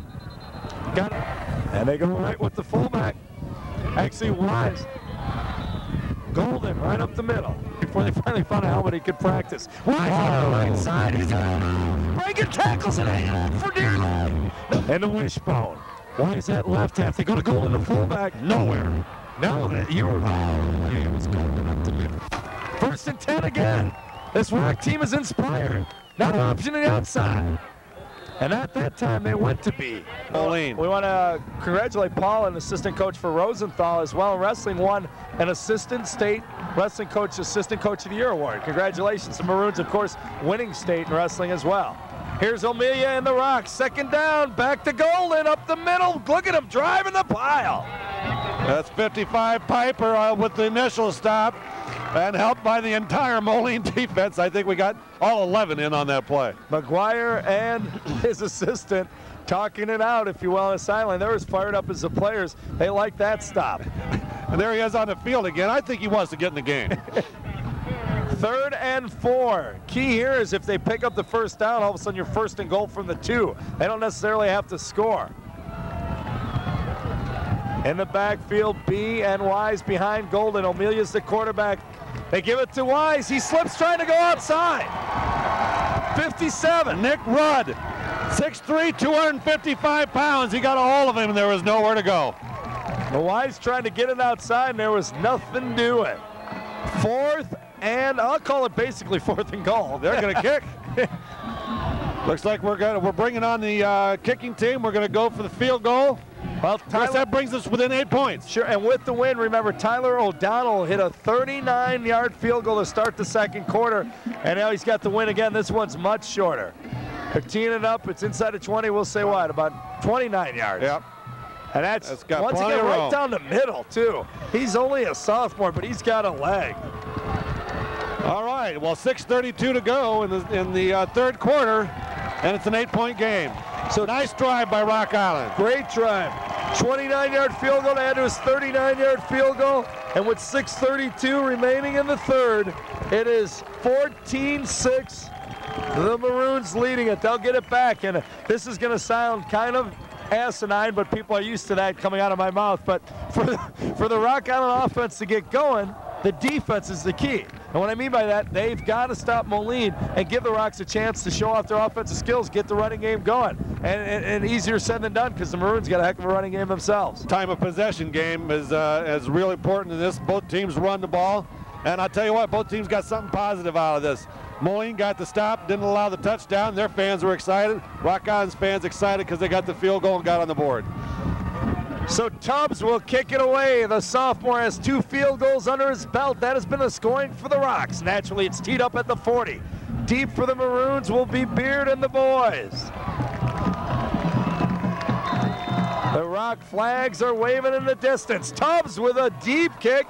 He made the end zone last time on the run, and at the 10, Beard falls down. He's going to be down. That's a nice kick. Get it high up there, hard for him to receive. Yeah, it was hard for him to catch. It looked like he didn't judge it just exactly right. It came down. He just had to cover it. But we're going to have Moline come out. The Maroons in the huddle. The Rock defense trying to answer the call again. There you see that Rock Island defense breaking out of their huddle. They will be the key. The big kids up front, 78, one of their better outside guys is going to answer the bell because he's been the left tackle and our left defensive tackle. And as we mentioned in the first half, Rock Island likes to go right on that side. That's Jason Rustler. Let's see what they've got in store for him the second half. The wishbone for Moline as well. He's trying to blast right there, and hey, he heard us talking about it. Boy, I'll tell you, right on the spot. They went on the right tackle again, and there was no room. Rustler on the tackle. And 87 helping him alongside at the defensive end position. That's Art Jackson. Art Jackson, 6 foot, 210 pounds. Rustler, 6'2" and 300. I'm sure Boblet addressed that problem at halftime. You suppose he talked about it? He probably said, Rustler and Jackson, come here. I want you boys to play better. Yeah, calmly. Although Vic is a pretty calm guy. It's 5:55 across the board. Counting down third quarter, 14-6. Second down and 10. Moline with a little bit different formation, split ends to each side. They go Beard on the fullback dive, and he's tripped up. And once again, Art Jackson kind of shutting it down in there. Took his feet out from under. Yeah, I think it was 87, Art Jackson, that time, and just a good penetration. Taking on the block. I'll tell you, one of the keys to getting in on tackles is taking on those blocks. You stop them there. Some of the best nose guards on the high school, collegiate, and of course nose tackle once you get to pro. But there are guys who seldom make a tackle, but they take on about 3 blockers and shove them around. Well, we're 3rd and 7. Big play from Moline on the 19-yard line. They go to the same formation. Sable goes wide one way, Arms the other way. Beard in the backfield alone with Best. Beard, same side, and they're shoving that side down. Well, that's Jackson on the tackle again. Answering the call. Tell you what, I think they did address it at halftime. They said, this is what we want you to do. And he basically right now, he's just stopping things up in there and not letting them get anything open. On the assist as well, Brandon Pannell, the linebackers, and Phil Rockwell were flying over as well. They're a good set. We told them about earlier. B is back to receive with O'Melia and something, Tony Montz rather. Back to receive with Ernest B. And Piper, the big fella, handling the punting chores for Moline. Catches it, gets it off, a nice punt. Boy, he gets leg under it high. Montz receives it, fumbles it at the midfield. Did he get it back? Yeah, I think he got it back. I think this is going to be Rock Island ball. I'll tell you what, nice recovery because he lost it. Tough one to catch, though. In the wind, and then, I'll tell you what, Piper may not kick it more than 40 yards, but he kicks it about 80 yards in the air. Well, the ball turned over nicely. He got a good spiral on it, turned over, and that's tough to catch with the wind blowing in your face. Well, there's the Rock Island offense in their huddle. They answered the call last time, but they need more than field goals, my friends. The sophomore Tubbs is getting it done, but they need B, Golden, Wise, somebody to find the end zone. Back to the wishbone, Amelia, the quarterback. Junior, number 9, he's under center. Maroons jump off sides, didn't see a flag. They go back, second back through is B. He gets about 2 yards. Yeah, brought down that time by number 79, or 65, I'm sorry, Daryl Michael, and number 12, Mike Finch. 2nd and 7. They give him a 3-yard pickup. B led all rushers for the Rocks at halftime with 40, and Lofgren was the leading rusher for the Maroons at 65. Well, I'll tell you what, it's been everything that's been advertised. It's been a great game so far. And we've still got plenty left. 3:44 and counting down in the third. O'Melia, option in the right side, hits Wise. Nice lead block by B. He's got running room. Another ice block out there by 85. And that's the tight end, Heath Cadian. Made a nice block, and I'll tell you what, that's a huge pickup. Scored about 15 yards, first down inside the 35. Chris Beard on the tackle that time. Nice option, O'Melia. We saw him take a shot earlier and running that. Not afraid to run it, got it out there. And once again, Ernest B. showing he can block for his fellow running backs. That's the second time they ran that play for success this ball game. 3:23 countdown now. A fresh 1st and 10. Coming the other way. Rock Island on the run. Nothing to go that time, though, in the middle. 57. That's 57, Nick Rudd on the tackle. 6'3", 255 pounds, and we're starting to call his name a few times now. Yeah, he's been in this half. Here we go. Golden back up the middle, but on that fullback dive, and you're McGuire, you're hoping. Golden, or excuse me, he's tackling Golden. They give him maybe a yard. We'll call it 2nd and 9. Third quarter action on Cox Communications Channel 38. It's 14-6. Maroons leading it. Rocks have the ball. Going right to left on your screen. A little counter fake. Wise working that right side. Brought down that time by Colin Cave, number 80, 6 foot, 163 pounds. Piper on the assist. I noticed more Maroons going both ways than Rocks. Well, I'll tell you what, big third down play. We're 3rd and 6 right here. Here comes O'Melia. 6'3", 195 pound junior quarterback, number 9. He'll walk it up to the line. Golden's the fullback behind him. Wise is at right half, and at the tail, I believe, or excuse me, B comes in motion. They're going to option this side. Oh, nice play. He couldn't get it out there. Wise was slow as the blocking back. He couldn't get it to B, and it was 81 was one of the guys there. Aaron Blythe was the one guy with the big penetration that stopped the pitch. Blythe is down there. You see him laying in the middle of your screen. He did a great job of penetrating, and actually he kind of stuffed it by taking the pitch back and the quarterback all in one play. He took them both on, and Colin Cave came up and finished it off. Now I know why Boblin has gone to the right. It seems like B's more comfortable as the lead back, and Wise gets a little bit of pitch position. Wise, you can tell, was hesitant as the lead blocking back, and Ernie was very close to him. So a little bit better, and in most cases, so a right-handed option team with the right-handed quarterback. They're a little bit better going the other way. Well, there's Blythe. You see the trainers and coaches out there with them. Well, I tell you what, he came up and made a big play that time. He stuffed everything up. You know, with the penetration that he had, I hope he's not seriously hurt. It looks like maybe they're working on his leg. You know, you see this happen on occasion. It doesn't look like a major injury, but how many times do you see a kid make one of the best plays of his high school season, and that's the play he gets hurt on? You see a guy score a touchdown and spin and dive in the end zone. He ends up with a broken ankle or a twisted knee. And, you know, on defense, it seems like every time a guy makes one of the best stops in the backfield, the best hits, he comes up with a shoulder pinch or something. And Blythe looks fairly healthy getting up. You hear the Moline crowd in front of us cheering him on. Looks like he's a little tender on that right leg. Yeah, well, he's coming off on his own. He'll be back in, I think. Maybe, like I said, a twisted ankle, twisted knee. Cramp. Cramp. Well, the Maroons lead it. 14-6. We're under 2 minutes remaining in the third. Rock Island on 4th and 8. We'll see what they do. Boy, they got the ball right quick. Side. Wise, I told you they're better on that right side option. Look at them cut up there. They are just more natural. Amelia's much more comfortable, as most quarterbacks are. Pitching to his right. Weiss hits that line quicker. B's a better blocker out there. Work that right side, Coach Vic Boblin. Daryl Michael on the tackle, and I don't think Dan McGuire is very happy with that. I said they got off the ball pretty quick. Yeah. That right side of the line looked like they might have beat it a little bit. Maybe jump. Yeah. Well, what would you know? I don't know. What do I know? Once again, Doug Howell doing the game here on Cox Communications Channel 38, a referee, so he's going to pick up on those things. Me, Dan Burch, I'm just a peon. Here we go. Amelia at the line, 1st and 10. They're going to go back right. Wise has had success that way, not this time. Boy, who was that? 86. Is that number 80? Colin Cave that time. They actually dropped him for a couple-yard loss on that one. Well, great penetration that time, and he had nowhere to go. They run that little counter toward the inside off the left side, or the inside of the tackle, between the tackle and guard. With penetration that time, there was no room to run. Once again, you're viewing this replayed game on Tuesday, played Friday, October 11th. Rock Island 6-0 coming in, Moline 5-0. The Maroons lead at 14-6. 2nd and 12. Pass. Amelia, look at the throw. He has B open, Wise open. Wise has him first down and more. He's inside the 10. Brought down that time by Chris Beard.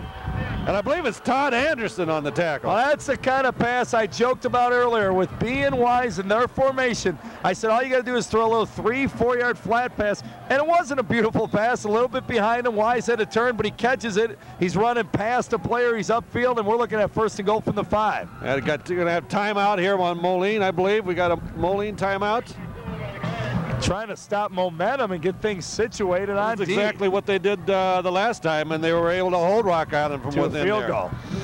1st and 5. Well, Golden's had pretty good success on the fullback dive. I'm sure the Maroons will pinch it down on goal line D. Well, Rock Island doing a nice job of going right, and coming back with a pass to the left side.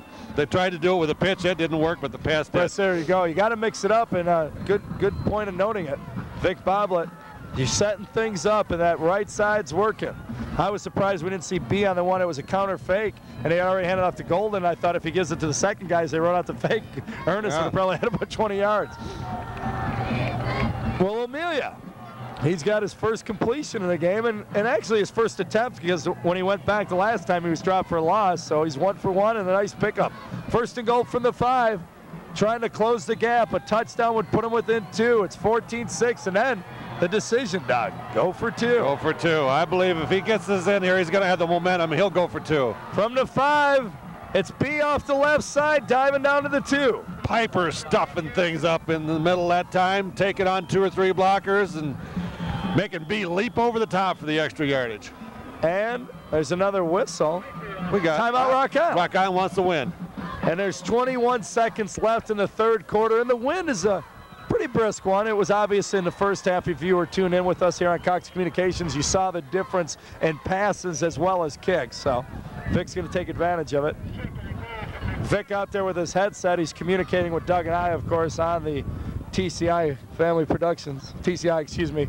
I did it again. I've done that every time, haven't I? John's bewildered, Jess. I've done it every time. Cox, TCI, it's not my problem. They're buying each other out. I'm at FTP. There you see the flag. The Family Ties production is what I meant to say. There you see the flag, very noticeable win. At their backs, that's why the Rocks want it. Amelia 1 for 1, will they throw again? Little play action to Golden on a fullback dive and look to the flat, we'll see. I'm just confused about which station I'm working for. We're with Cox. Or Cox. I've done that several times. They kind of in cahoots together, so I'm not in trouble, John, relax. All right, well, we got a big series coming up here. 2nd down from, what is that, the 3? Yeah, 2nd down from the 3-yard line. Rock Island really needs to punch this in. They know they can't come away with a field goal here, I don't think. All right, we'll see. I would think so, too. Remember Golden, the big fullback, Wise at the left half. They go to Golden. The middle, no room to run. Short, Mo, about the 1. Probably got it down about the 1. Piper on the tackle again that time. Piper showing his skill right now and in the middle of everything right here.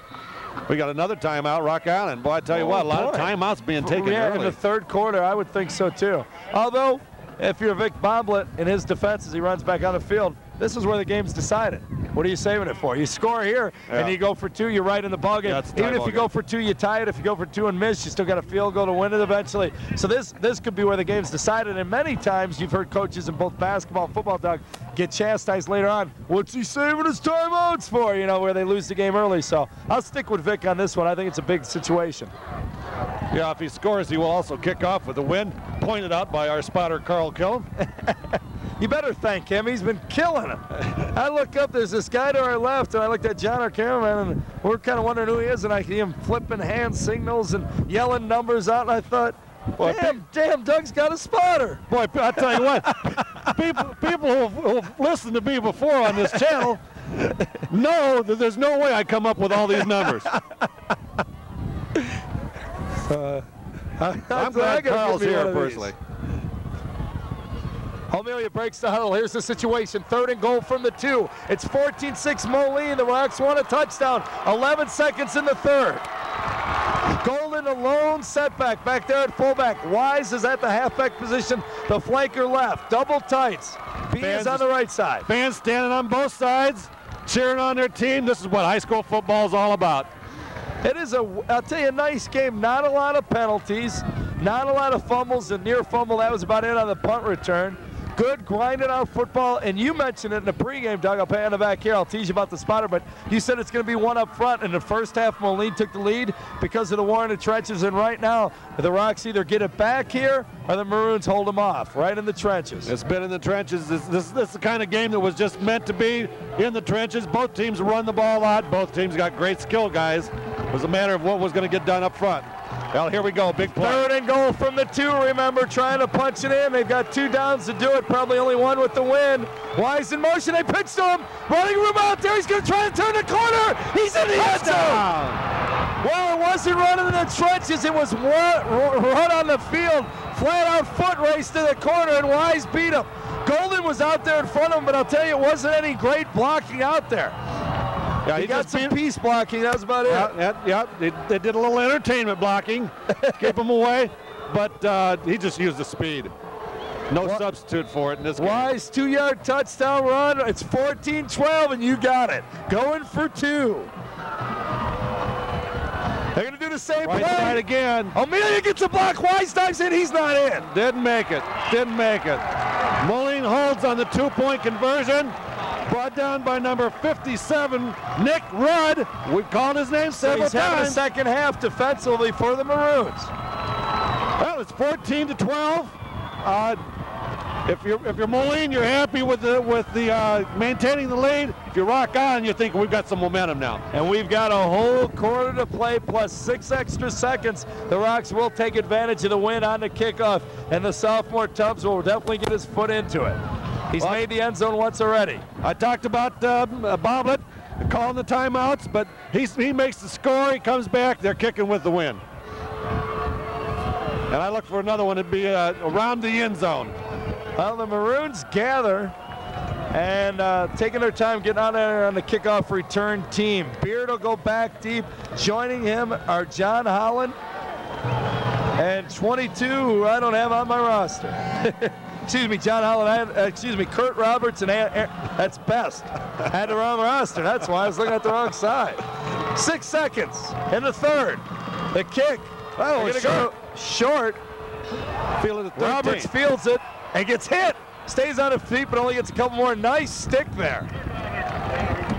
Said Holland, I think, well, I gave Holland credit a little too early. It was Holland on the blast, and he's had a heck of a game at defensive back. It said it was fielded on the 13, fielded on the 23. They're going to have 1 second, and then we're going to turn this thing back around.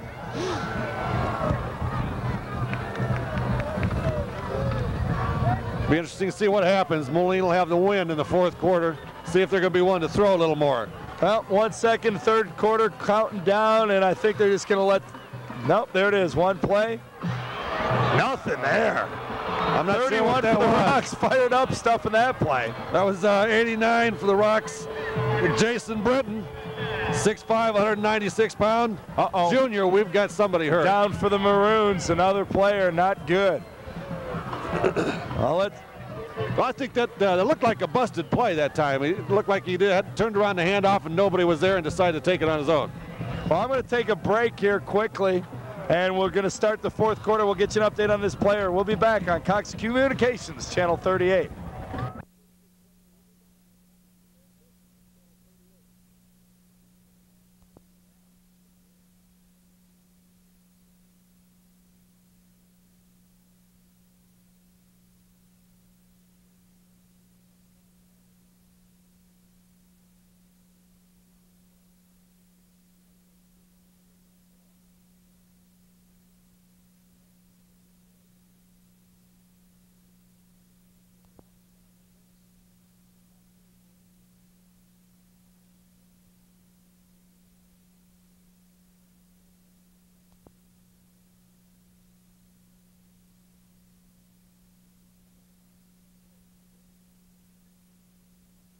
Not only is one of their players down, but he's a heck of a player, Kyle Piper.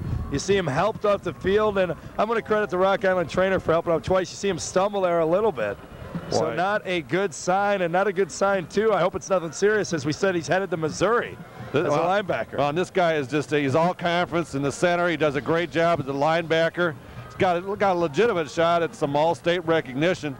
So I hope that he's able to come back in the second half, but he looks pretty tender coming off. Good point there, too, about legitimate, because around here and growing up around the Chicago area, I know how, you get gypped out. It's like, oh, those guys way to the west towards the Mississippi. A lot of times there's been a heck of a lot of good high school football players around here who don't get the credit, and same with down south, too. Well, I think we got some teams this year. I think we've got 3 legitimate shot teams that have a legitimate shot to make the playoffs this year, and 2 of them are playing on the field here right now. And that was the first one you saw on the defensive side of the ball, the Rocks, and the second one right there, the Maroons in the white jerseys breaking out. 2nd and 11. We start the 4th quarter. The Maroons have a 2-point lead, 14-12. Split receivers, they go to a different look in the backfield. Pro set. Pass. And coming out throwing, we're using the wind. Stepping up. Oh! What a catch! What a catch by Aaron Arms. Move the chains, first down. He ran a little out route, curled back, and it was Finch getting it out there to him, but it was more of a good catch. Was that Alonzo Wise out there on him? He was covered really well, and he came back, and the ball was thrown in one place. The only guy that was going to catch the ball was Wise. Well, very interesting. As I said, all of a sudden they do split receivers, wide each side, a probe set backfield, and hey, Finch just dropped back like Dan Fouts split the backs and came out throwing. Same type of set. Finch again, now a turn and give the beer to the fullback. He's stuffed. And I'll tell you what, Finch took a little hit by number 89 as well. He dropped him. That's Justin Britton, 6'5", 196. He did drop him, but the middle of the defensive line for the Rocks holding tough this time. 2nd down, and it's going to be a little more than 10. Well, Piper was on the bench. He's got his helmet off. I think he just got his belt wrong, perhaps, because he gingered like he almost like wasn't. It looked like he had trouble with his ankle or trouble with his bearings, and he's on the bench now. People are hitting him on the pads. He's putting his helmet back on. He's got a little water. And somebody from the Rocks maybe just caught him right, or sometimes from your own team. Those are some of the hardest hits. 2nd and 10. Pass. Another pass. Another catch. No. I jumped the gun there. Colin Cave did not hang on to it. The ref's all over it. Unlike the American League Championship Series, the umpires were there quickly and made the right call. Tyler O'Donnell on the coverage that time. I tell you what, nice pass. I thought it was right there.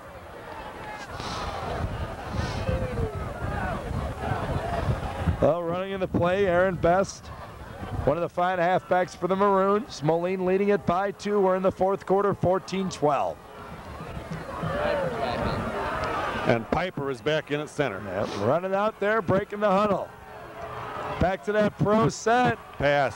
Pressure's coming, squeezing up nicely. He's got running room with Spear down the right sidelines, breaks one. He's across midfield and down at the 45. Brought down by J.J. Toms, but not after a Moline first down. Talk about an offensive call going right into the defense, because that left side of the defense of Rock Island came flying, and that's where the screen went to Beard. What's the different Moline look? They stopped the run. Now here comes the pass plays. I told you, Moline can pass the ball. I was going to, hey, you don't have to rub it in. I was going to give you credit. I was just going to say, you said it earlier. You mentioned it earlier. Jeez, John, look at this guy. I'm getting excited. I told you so. I feel like his wife, for goodness sake. It's 1st and 10. Cross midfield at the 44. Hopefully your wife's not listening. She's at the game. All right, good. Brought down by number 89, Jason Britton. They'll spot it on the 43. It'll bring up 2nd and 9. Moline trying to keep it out of the Rocks' hands. It's a game of time, a game of possession now. Well, we're going to be closing in a little more than 3 minutes now. Possession of the ball. 2nd down and 8. See Piper come out of the ball at center position. He's running fine now. They go from back to the split sets. The wing back, they bring it in motion. And a pitch it to Arms, nice block, and cut it up. Oh, good defensive play, taking on the block, turning it in. Holland in on the tackle. Holland on the tackle. But I'm not sure if he was the guy who tuned it in. Yeah, it was 23 John Holland. And he's small. What are they? 5'8", 171 pounds. He's small, but he's compact. Yeah. He's 171. Yeah, he doesn't look that big out there, but I'll tell you what, he did a great job of just turning it in. That's what you want your end to do.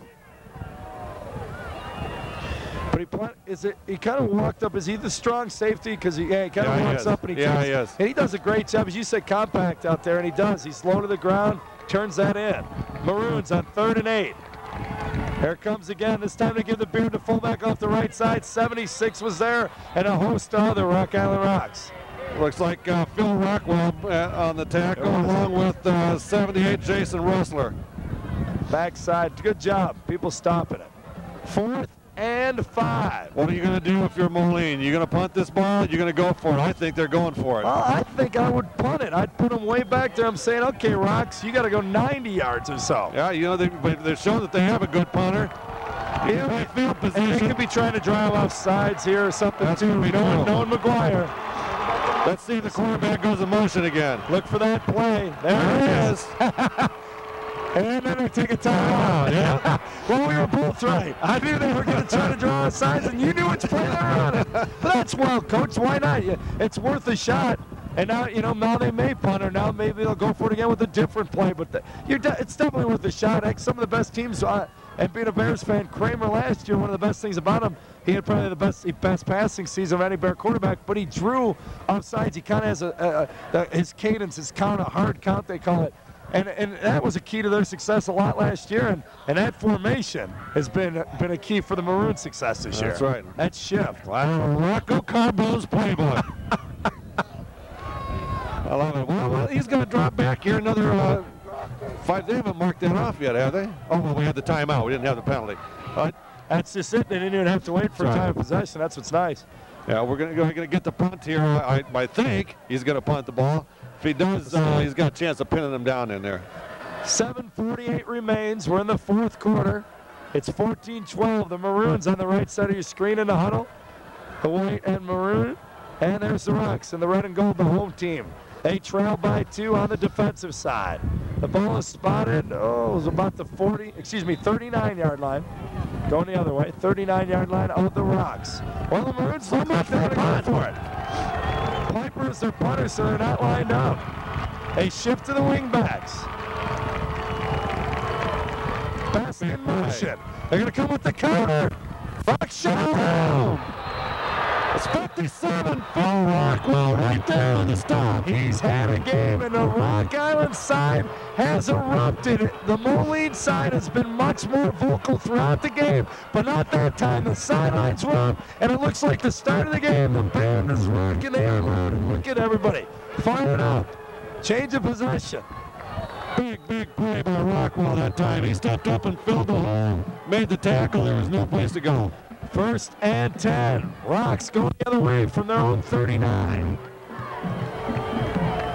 Same formation. These teams even run the same offense. Very similar. Wise. Pass. Play fake on me. Looking downfield. Nobody's on ball. Completion. Wishbone. A pitch left side. Pitch on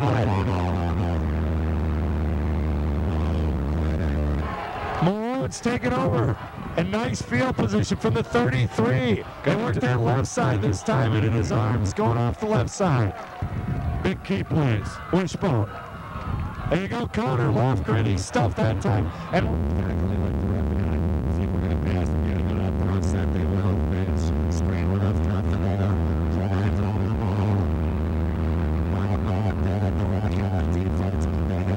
five remaining in the ball game. Boy, no trailing. No turnovers at all, 2 right in a row here. Golden pass off, and Piper answers. That's the big fullback on the big linebacker. That's just one-on-one football.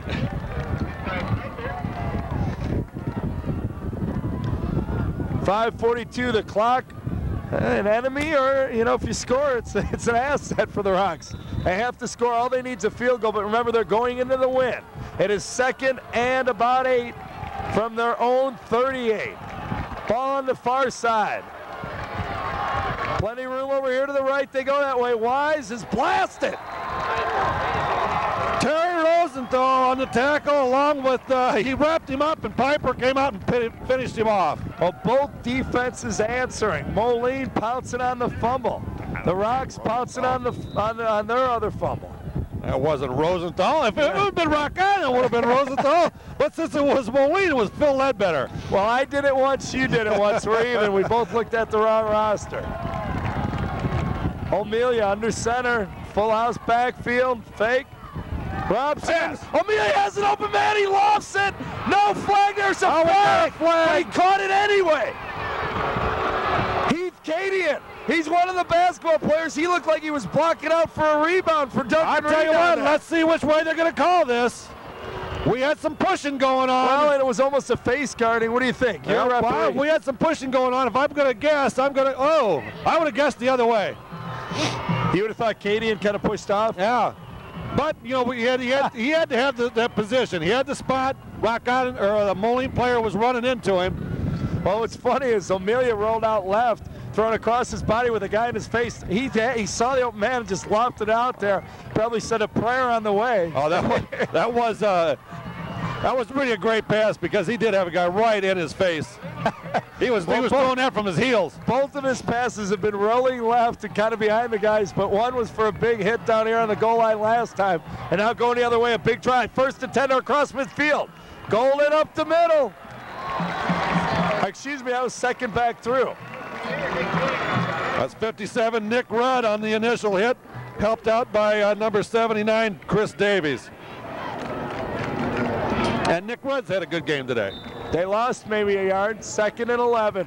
4:15 and counting down. Well, I tell you what, this is what high school football is all about. Yeah, you hate to say that. It's cliche that this is going to be a big game. It was as good as advertised, but heck, it has been, so go ahead and say it. That's right. Rocky splits out. B comes in motion. Back to Golden. He's driving forward. I'll tell you what, he's doing a great job of pumping his legs, leaning forward, but he's not getting much. Yeah, that's Nick Rudd again on the stop, helped out by Piper. 3rd and about 7 or 8. We'll see where they spot it. I'll say 8. Well, Picked up maybe 3 yards. We got an official's timeout here. We got another equipment situation. The ball is at the 40. Dead on the 40, dead at midfield. So they can go either way, right or left. Piper comes running back in for the Maroons. You know they want him back in there. Well, I tell you what a great game. What a, and a great night for football. Great crowd here today. Just couldn't ask for it any better. Two outstanding teams playing hard. Talking to you about this place holding near 15,000.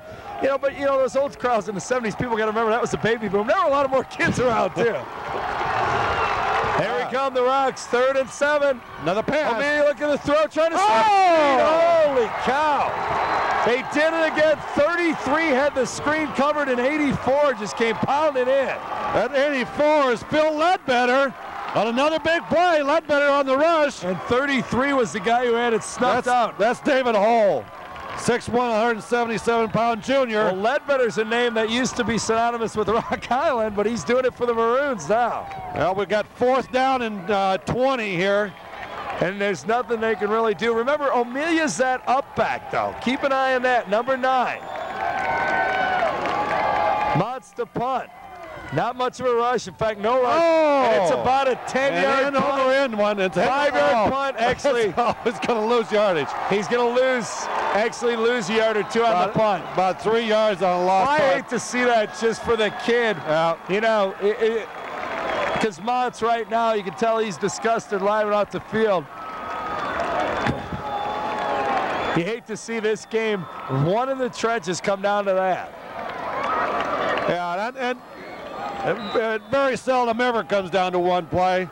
Usually if it comes down to a kicker, it comes down to a kicker, not the punter necessarily. That's right. Well, Rock Island's got to come up with a big stop now. 2:48 to go in the 4th quarter. I know we've seen some success with the Maroons passing game, but I don't think we're going to see Finch throw all that much right now. I think they're going to be on the ground. 1st and 10. Back out to the flanker set. They split the backfield.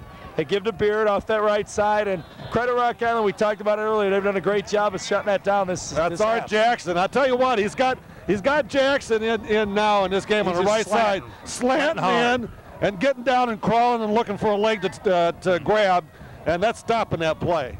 That's you just become, you play that rush hard on the defensive end side, and that's when it becomes fun because you don't even worry. They tell you don't worry about outside. We'll have that covered with the strong safety, and who's done a good job is 23 as well. John Holland. Kind of playing together. Holland says, I'll take the outside, you go down hard and take away that fullback diver right off tackle.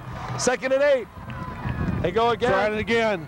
Lofgren, way to keep his feet going, picks up a couple more yards. That's a heck of an effort by Lofgren.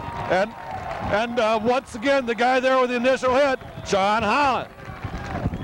That's just good football. I talked about when Piper and Golden met right there. You got the halfback Lofgren who's ran hard, had a great first half. You got Holland who's done a great job up as a strong safety. And that's just one-on-one drill in practice. They do that all the time. I'll tell you what, you can hear the pads popping from up here. And Holland, like I said, is not that big a guy, but he's got a punch to him when he wants to make the tackle. We're under 2 minutes. I'll call it a two-minute warning for lack of a better term. So we have a timeout. It's 1:59 remaining, 14-12. The Maroons have the ball. They have the lead, and it is 3rd and 5. The ball is spotted this side of the 50-yard line or across midfield, spotted on about the 42? 42-yard line. It looks like we got some of the students taking over for the cheerleaders, getting the Moline crowd pumped up.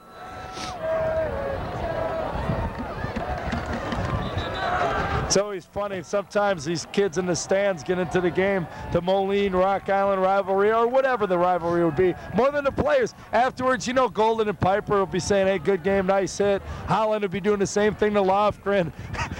It's sometimes the regular students who get into it more. Well, I tell you what, though, the oldest rivalry on this side of the river, at least, in the Quad Cities, and it's living up to its reputation tonight. Well, it was just Davenport by itself for a long time, so it's the oldest rivalry period. Central couldn't play themselves when they were Township. Oh, slipped on it. Beard got close to first down. A great effort. Rocks did a good job of shutting it down. I got worried there for a minute. I saw the quarterback slip. Could have had another turnover. Yeah, I think that first slip was Jason Mater, number 77 for Rock Island. Tripped him up, and I tell you what, we're 4th and 1. Right. I think he's going to go for it. I think he's going to go for it. I don't think he's going to punt here. Well, if he goes for it, the game is pretty much over. Because you got 4 downs, you just take a knee. And we remember Vic Boblett took those when the game was on the line, when he made it 14-12, he took his timeouts. But that put them in the ball game. Huge play, look for that shift again. Going right at it. It's going to be close. Where we got the you're spot. The referee, thank you. Where the spot goes. Boy, it's going to be a measurement. Says he it's going to be a measurement. I think he's got it too, but I'm looking for the spot here. Spot's going to be the guy on this side is where they put the foot. Looks like they got it. We're in fact, where we're at is right the camera. Now you're an official, Doug. I told you to look for the spot. The spot was on the linesman's side on this side. He was the guy that came up with the spot. Does the home team pay the officials? That's my question in the Western Mix 6. I could see you I wouldn't say that about these guys out here in striped shirts working hard. I'll tell you, the crowd, you just heard a sigh. First down. Anyway. First down by half a ball. Nice. I knew it all the time. And that's pretty much the ball game. Well, McGuire, gutsy, went for it, ran right behind. Bill Piper, the big guy up front, and they got it. Look at the guy in the chain gang's even limping. It's been such a tough game. It was hard to run out there like that. You get tangled up in the chains, all kinds of things can happen.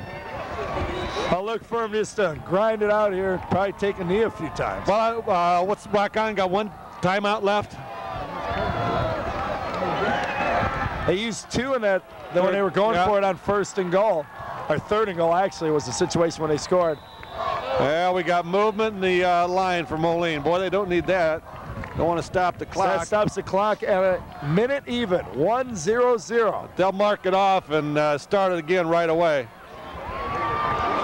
14-12. Not a huge upset because the Maroons naturally undefeated, but Kind of a mild upset, as you mentioned in the Argus Dispatch. 68% in the poll said, well, unless it was the Argus, because then it's a Rock Island paper in the Dispatch Moline. Yeah, which one was it? It was both. just making sure. Well, 68% said Rocks. I said on my radio show on K-Jock, he said it was probably even more so. I was probably about 75%. Do you have a lot of Rock Island callers? Actually, it's mixed Quad City, so yeah, it was pretty fair both ways, and so not a huge upset, but a nice little upset. Down to a knee. There he goes, taking it. I'll tell you, Finch, if I'm McGuire, I say don't even bother taking 2 steps back, just drop. We're at 30 seconds. That'll do it. The Moline Maroons, they weren't ranked, but as you said, they're going to be ranked soon, Doug. They will be next week. Dan McGuire's club's going to win it. They're going to go to 6-0, and the Rocks still playoff bound at 6-1. And they'll drop a little bit in the rankings, but they'll still be a top-ranked team in the Illinois 5A. Remember, Moline is 6A. And another big game coming up next week when Rock Island goes to Sable to play UT. And don't count out Tracy. That's it. You hear the crowd. A little frustration by a few of the Rocky guys. The fans going on the field. I don't think I like that. The Maroons are trying to tear down the goalposts. You got to be kidding me. The Maroon fans. Well, this ain't Northwestern, folks. I think somebody's going to get hurt. I tell you what, I don't like. Somebody like dragged a garbage can out there. Relax, people. And you hear the PA say, fans away from the goalpost, please. They have a gun. There you see it. Well, Moline celebrating at midfield, Rock Island. And I'll tell you, Vic Bobbitt doing a good job. He's got the Rock Island Rocks staying there, ready to congratulate the Maroons.